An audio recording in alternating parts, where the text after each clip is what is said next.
live 7.5 years longer if you do this. Is it exercise more, have more friends, or have more positive thoughts about aging? Owen had regressive autism, and the one thing that helped him speak again might make you smile. If you're feeling kind of lonely, this might be the reason why. How often you're supposed to hang out with friends, that is a way to level up your life. And one word can transform your marriage. It's your Daily Joy Scroll. That's coming up on The Good News Show with Andy, where I'm all about putting a smile on your face and hope in your heart. The Good News Show with Andy. The number of the day is 7.5 years. That's how much longer people live if they do this. If they have positive beliefs about aging. I think a lot of it comes from that feeling at some point in your life you think, the best is in my past. But you're never too old to start over, to try something new. So let me know if you had one of those never too old moments. What's your never too old moment? My husband, at the age of 54, is starting to learn to play the guitar, and he is so excited. He has been wanting to play the guitar for years. As a guy, I always wish I could have serenaded my wife on guitar. So is there a song that maybe you can't wait for him to play for you? I can't wait for him to play Joy to the World, my favorite Christmas song. Well, thankfully, he's got a few months to learn it. It's never too old to dream a new dream, to set a new goal, to do something you've been wanting to do for a long time, like John. I've always loved doing artwork, and I've wanted to be a published artist. And I've had the opportunity to be selling some of my work through a store. It's been just wonderful. That's cool. So have you sold anything yet? Yes, I have. What? And it's a number of pieces, yes. You might have to give me a lesson or two, because last time I was doing some artwork with my 6-year-old, my wife comes home and we're showing her artwork, and she goes, "Oh, those are both so nice. Honey, which one is yours?" I hope this story makes you smile today. If you know a child on the autism spectrum, you never know what's going to connect with them. And so you got to feel for the parents of Owen, who he has regressive autism. One day he just stopped speaking. And for whatever reason, the only thing that he would react to was the 90s animated movie, Aladdin. It was through that movie, and specifically one character's lines, that Owen learned to speak again. It was Iago, the very obnoxious parrot, voiced by none other than Gilbert Gottfried. And now I don't know if you've seen this video that's going around of what happened when Gilbert Gottfried showed up to Owen reading his lines. The idea has merit. Yes, merit! Gilbert Gottfried! And that's a moment that Owen and his family will never forget, because Owen didn't only talk that day, but his dad said, "I heard something I haven't heard in a long time." Owen's laugh. Maybe you're thinking about mowing the lawn today or tomorrow. You're looking at it, it's getting kind of long, and man, those weeds are getting bad too. Maybe you're trying to figure out, how do I get rid of weeds? I thought this was really interesting. I just found this out. One of the best ways to make sure that there aren't all these dandelions popping up with your grass is make sure that your grass is healthy and thick. And when your grass is really thick, it actually crowds out the weeds. And I was just thinking, man, what a cool example of, good overcoming evil. Parenting is like the most exhilarating roller coaster in the world, because it has the highest highs and the lowest lows, and you never feel like you're doing it right.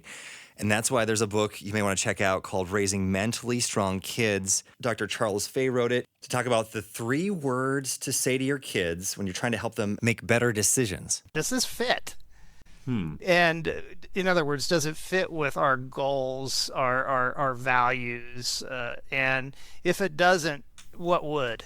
Even in business, you can go to somebody and say, "Hey, here's our values. Here's where we want to go. Help me understand how this fits."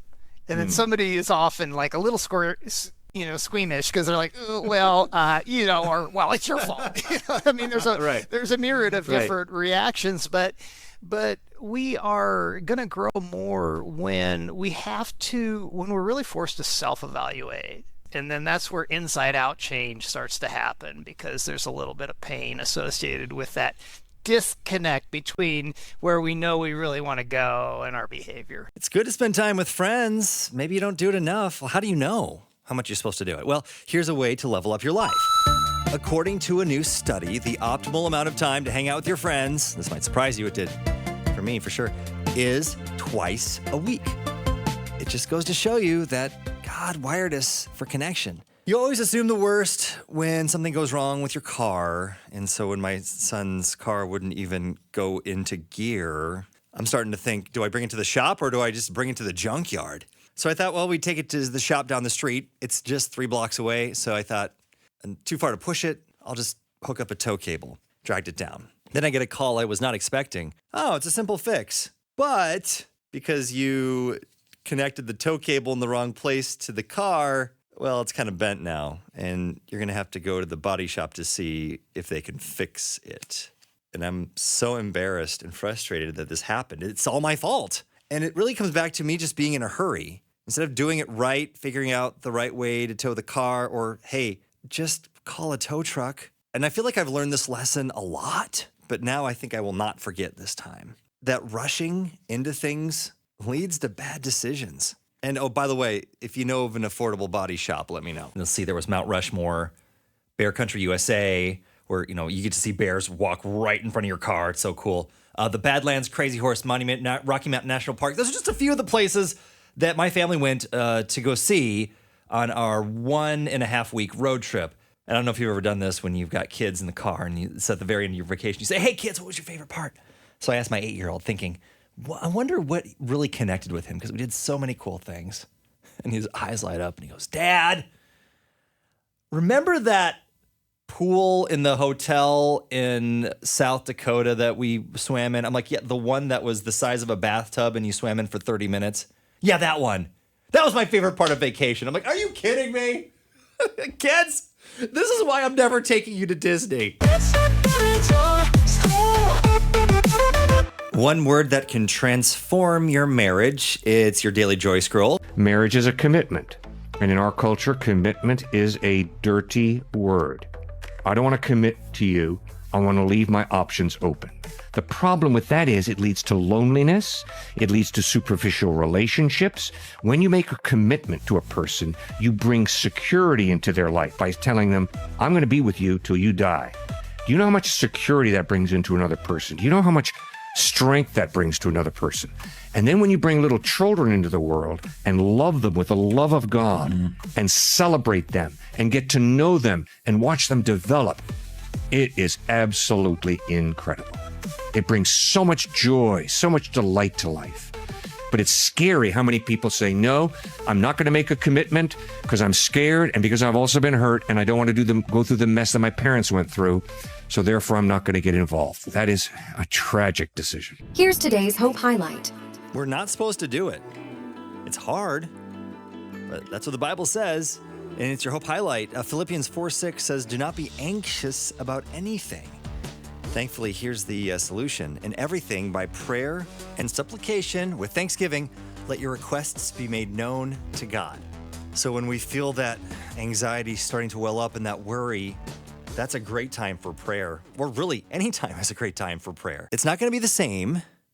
And if you've lost someone really close to you, maybe your spouse, you may think, I don't know how I'm going to do certain things again, like travel. But you can still find adventure going alone. I ended up in London by myself on a business trip in my 20s and decided to forge the courage to buy that red bus pass and literally had, as you described, just this delightful day all by myself, just traveling, going to museums, going to little off-the-beaten-path kind of places, the Tower of London to see the jewels. But it was just such an amazing opportunity to just take that time by myself and forge that courage to just not stay in my hotel room and wait for the business things to start, but to actually go explore. I have never regretted when I faced my fears. It's only been regrets when I don't. Maybe you're a people pleaser like me. And I think, although it does have a negative connotation, there's some good to it. I work really hard to get people to like me. So it's good for others. I don't think it's always good for me.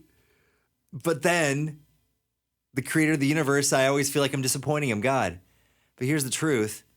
There's nothing that we can do to make God love us more. And there's also nothing we can do to make God love us less.